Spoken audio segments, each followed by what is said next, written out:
Hi everyone, I'm Maddie with MingoManiacs, and welcome back to the second part of my series where I play through my games in chronological order, either based on the year that they take place in, or the year that I think that they take place in. The game I played through this time was Slay the Spire. Now, Slay the Spire is a lot easier than people make it seem. I went into this game expecting a 50-hour grueling challenge, and I only ended up with 20. Now, does this make it a bad game? Of course not. But Slay the Spire is one of the weaker roguelikes I have played in some time. Now, that statement will have people up in arms, so let me say this. It is a good game, but it does not fit into the niche of roguelike games that I enjoy. So before I get into what I disliked about the game, let me talk about what I think is good. To me, one of the best parts about this game is the art style. It's very unique. To me, it's kind of like a messed up fairy tale because all of the enemies kind of look like unnatural and creepy, but like in a fantasy kind of way. It's all hand drawn, I believe, from what I've researched about the game. I could be wrong about that. And another thing that I really enjoy is the great boss and character design. The silence design is perfect, even though I think the character is a little weak. It might just not be for me. And the defect is really cool too. It's one of the things that made it difficult for me to place exactly where this game would fit into my timeline. But I just kind of figured the defect was a magical robot, not like a mechanical robot, if you kind of get what I'm saying. Another good part of the game is that it's kind of easy and fun to build your character up super well. My favorite character to build up is the Ironclad, just because you can get super high strength, super high defense very easily, and it just makes it kind of fulfilling to like see your block per round be like 100, or your strength get up to 60 and you're doing 50 damage a hit. It's very fulfilling in that sense where you can build your character up super, super well. Another thing that's really good about the game is the character design itself. Now, I feel like a lot of roguelikes can kind of have bad character design, not so much like story-wise, but more just like the design of the character itself. Like if you look at Isaac and Binding Isaac, he's just kind of bland. Now, I haven't played this game, so I don't know how much his character might change throughout it. But like look at something like Zagreus from um, Hades. His character design is cool. But if you look at another game, like Enter the Gungeon, the convict and the pilot, their characters are just bland. Like, oh, okay, it's someone in a prison jumpsuit, and it's the stereotypical charming pilot. Like, to me, that's boring. This game had some cool, well thought out characters. I'm going to go back to the Defect. The Defect is awesome. The character design itself is cool. Even the Ironclad and the Silent look cool. Sure, they're stereotypical characters from a medieval-esque themed game, but they still look cool in and of themselves, if you get what I'm saying. Another thing that I really enjoyed is the unique abilities per character. Now, the Defect, I'm going to go back to this character because this was one of my favorite characters in the entire game, if not the favorite character. But it's one of the coolest characters I've played in a while, at least ability-wise.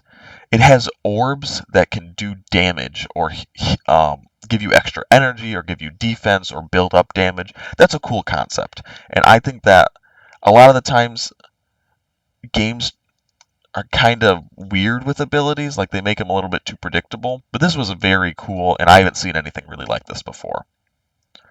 And I also think it was very thoughtful and creative for a deck builder game.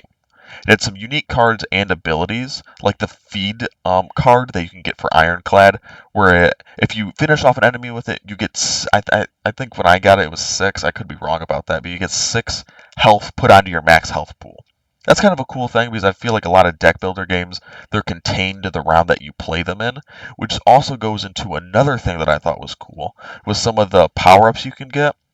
It's something that happens every X turn or every X time you shuffle your hand, but this carries over into different battles, like I said before.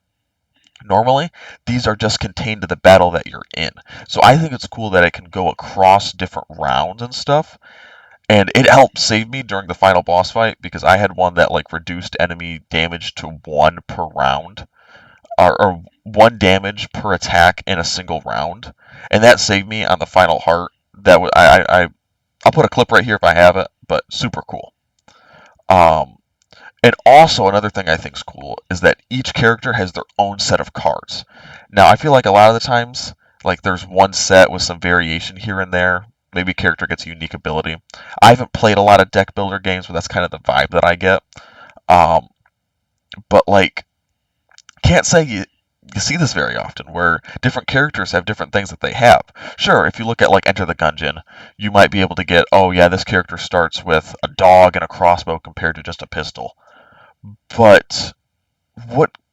Imagine how cool it'd be if Enter the Gungeon had guns that each character could get that another one couldn't. I feel like that would just make the game so much more unique every run. But it also kind of limits it because you know exactly what cards you're going to get. Now, it's a deck builder game, so each character has their own strengths and weaknesses, so that makes sense. But it's still a pretty cool concept. Okay, now I'm going to talk about what I thought was bad about the game. Just because it was bad doesn't mean it drags the game down that much. It's just things that I kind of dislike. So the first thing is that runs kind of feel long, like they're kind of drawn out.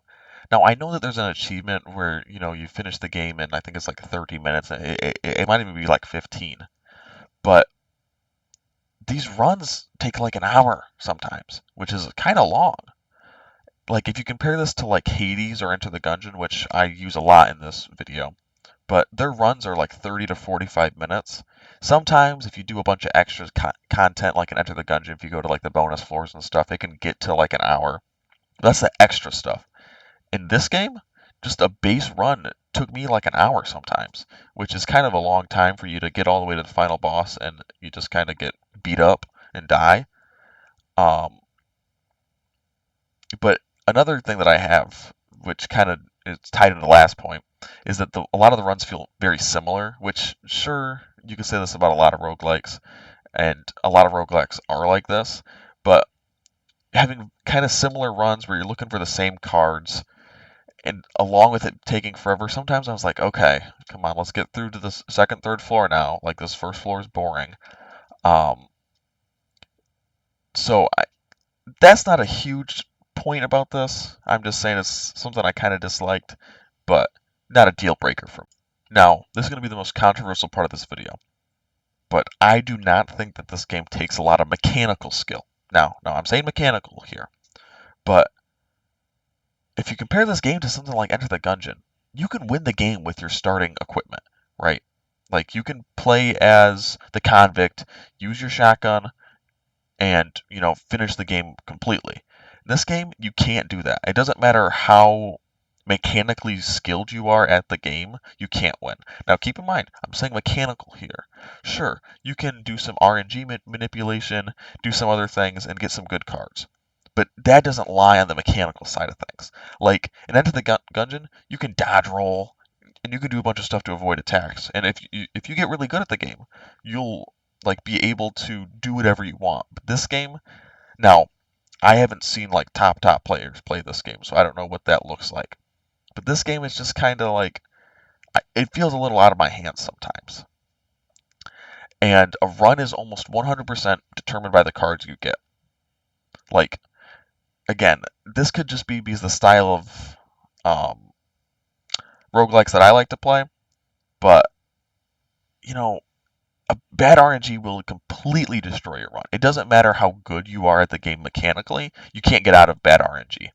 So unless you're manipulating the RNG or doing other things, it's kind of hard for you to become mechanically good at this game.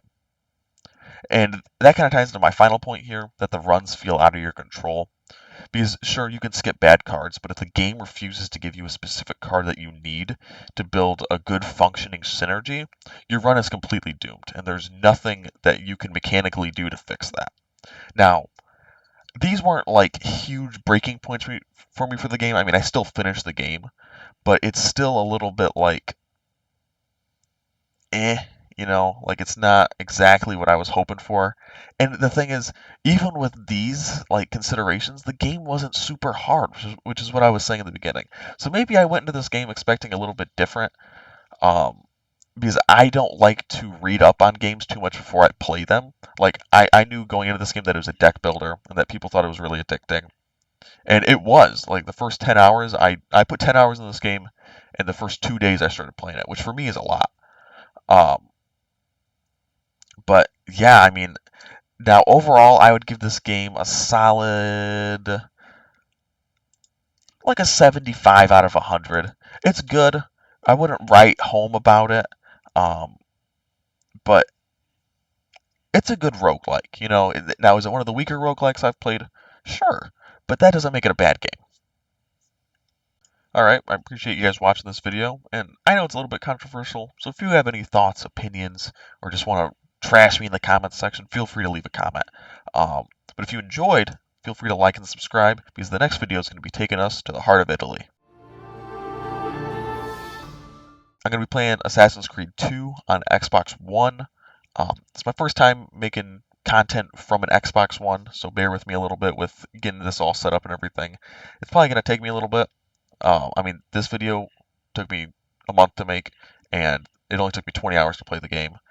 Um, but yeah, I'm looking forward to playing this next game. I really enjoyed it when I was younger, probably like 10, 12. It's been a while since I've played it, but a lot of people say it's the best game in the series. I played Assassin's Creed 1 last summer. Wasn't super impressed by it, but it's a super old game. I think I gave that game a 65 out of 100. Um, Probably going to change that after I play this one. And once I get through some more games, I'm probably going to rework my whole rating system. But you guys will see that eventually. So I'd like to thank you guys all for watching, and feel free to join me next time.